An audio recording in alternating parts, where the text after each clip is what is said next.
മാസങ്ങൾക്ക് മുമ്പ് കേരളത്തിന്റെ വടക്കൻ മേഖലകളിൽ പ്രത്യേകിച്ച് കണ്ണൂർ, തലശ്ശേരി, മാഹി പ്രദേശങ്ങളിൽ രാഷ്ട്രീയ കലാപങ്ങൾ ഉണ്ടായപ്പോൾ കേരളത്തിലെ നവോത്ഥാന സംരംഭം ഇസ്ലാഹി പ്രസ്ഥാനം മാനവ മൈത്രി സംഗമങ്ങൾ നടത്തിയ പ്രദേശങ്ങളിൽ അന്ന് അവിടെ ചെന്നപ്പോൾ നമുക്ക് കാണാൻ കഴിഞ്ഞ കാര്യം, അവിടെ കഷ്ടപ്പെടുന്ന ആളുകൾ, വെട്ടിമരിച്ച ആളുകൾ, പരിക്ക് പറ്റിയ ആളുകൾ, വീട്ടിൽ നിന്ന് പുറത്താക്കപ്പെട്ട ആളുകൾ, ഇവരൊക്കെ ഒന്നുകിൽ ഒരേ കുടുംബത്തിലെ അംഗങ്ങളാണ്, ജ്യേഷ്ഠാഞ്ജന്മാരൊക്കെയാണ്, അല്ലെങ്കിൽ അയൽവാസികളാണ്, വളരെ അടുത്ത സുഹൃത്തുക്കളാണ്.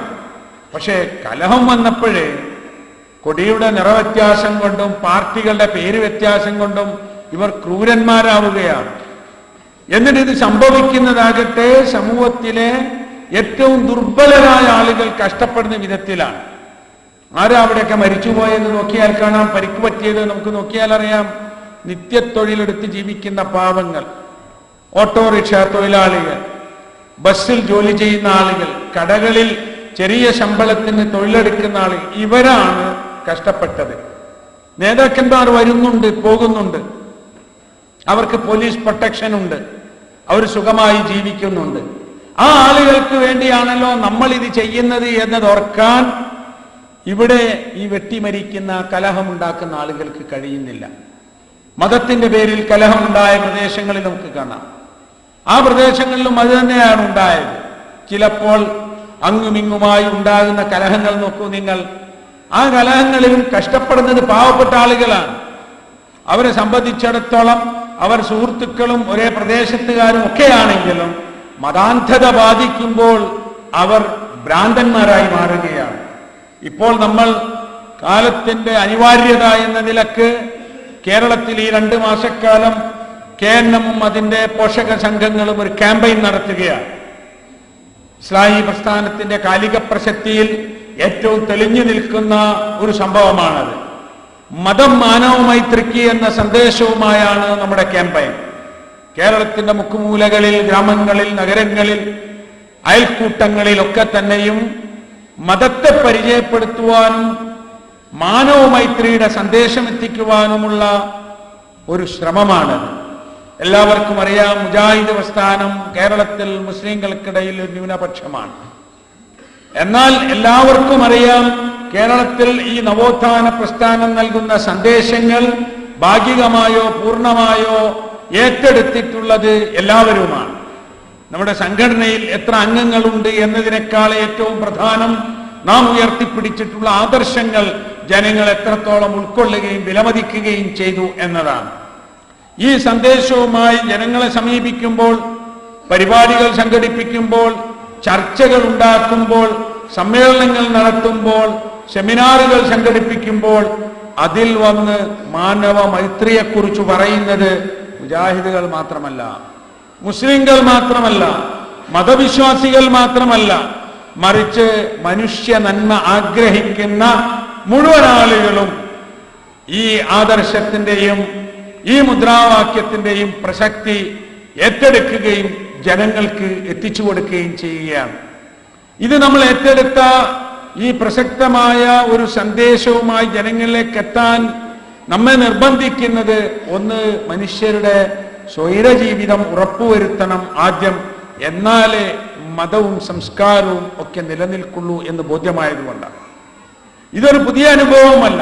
എന്നും മുജാഹിദ് പ്രസ്ഥാനം അങ്ങനെയാണ് ഉണ്ടായിരുന്നത്. മനുഷ്യർക്ക് ദ്രോഹം ഉണ്ടാകുന്ന കാര്യങ്ങളെ ഇത് ദ്രോഹമാണ് എന്ന് ബോധ്യപ്പെടുത്തും. ഏതാണ്ട് 2 ദശകങ്ങൾക്ക് മുമ്പ്, 10-20 വർഷങ്ങൾക്ക് മുമ്പ് കേരളത്തിൽ വ്യാപകമായി നാം നടത്തിയ ഒരു പ്രചാരണ പരിപാടിയായിരുന്നു മതം തീവ്രവാദത്തിനെതിരെ എന്ന ക്യാമ്പയിൻ. നമ്മുടെ യുവജന സംഘടനയാണ് നടത്തിയത്. മതം തീവ്രവാദത്തിനെതിരെ എന്ന ക്യാമ്പയിൻ നടത്തുന്ന കാലം ചെറുപ്പക്കാർക്കിടയിൽ, മുസ്ലിങ്ങൾക്കിടയിൽ പോലും അല്പസ്വല്പം തീവ്ര ചിന്തകൾ കടന്നു വരുന്നൊരു സമയമായിരുന്നു. അന്ന് മതം തീവ്രവാദത്തിനെതിരെ എന്ന പ്രചാരണം നടത്തുമ്പോൾ ആ വേദികൾ നമ്മൾ ഒറ്റക്കായി. മറ്റ് സംഘടനകളോ വ്യക്തികളോ അത്തരത്തിൽ ചിന്തിച്ചിട്ടില്ലായിരുന്നു. നമ്മുടെ സാഹചര്യത്തിൽ കുറച്ചൊക്കെ നമ്മളും തീവ്രമാകണമെന്ന് ചിലരൊക്കെ പഠിപ്പിച്ചുകൊണ്ടിരിക്കുന്ന സമയമായിരുന്നു. പാലക്കാട് മുജാഹിദ് സമ്മേളനം 1992 ഡിസംബർ അവസാനത്തിലായിരുന്നു. ഡിസംബർ ആദ്യത്തിലാണ് ഇന്ത്യയുടെ ചരിത്രത്തിലെ ഏറ്റവും വലിയ കളങ്കങ്ങളിലൊന്നായ ബാബറി മസ്ജിദിന്റെ തകർച്ചയുണ്ടായത്. ബാബറി മസ്ജിദിന്റെ തകർച്ചയോടുകൂടി ഇന്ത്യയിൽ വമ്പിച്ച നിലക്കുള്ള വർഗീയ പ്രശ്നങ്ങളുണ്ടായി.